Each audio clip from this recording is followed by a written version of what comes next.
السلام علیکم ورحمۃ اللہ وبرکاتہ۔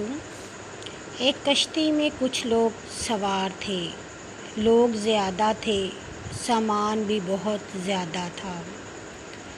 اچانک سے طوفانی ہوا چلنے لگی اور اتنی شدید ہو گئی کہ کشتی کو سنبھلنا مشکل ہو گیا۔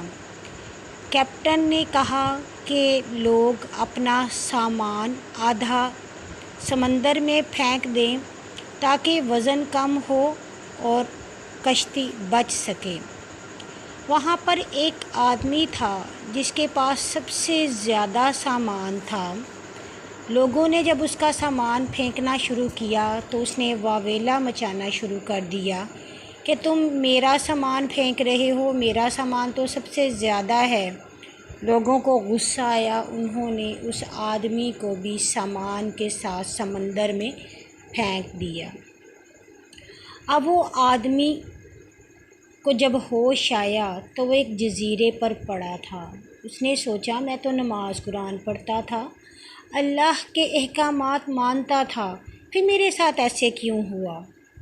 خیر، اب ظاہر ہے وہ کچھ تو کر نہیں سکتا تھا۔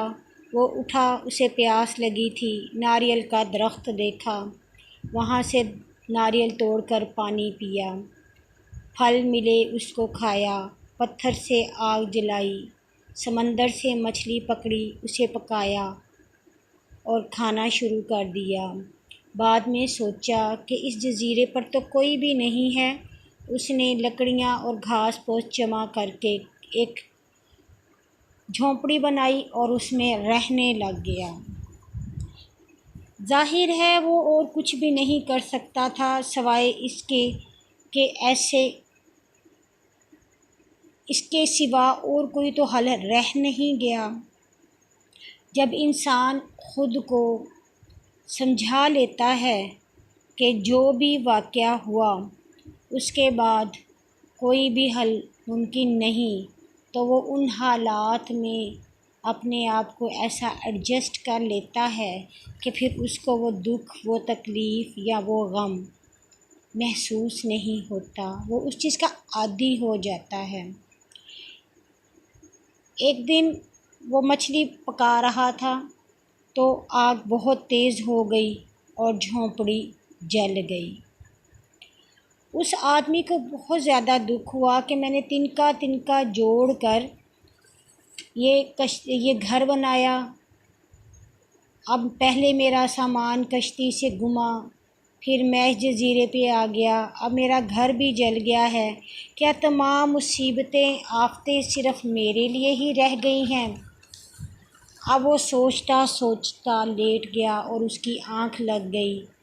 اسے ایک دم سے کان میں کچھ آوازیں سنائی دیں۔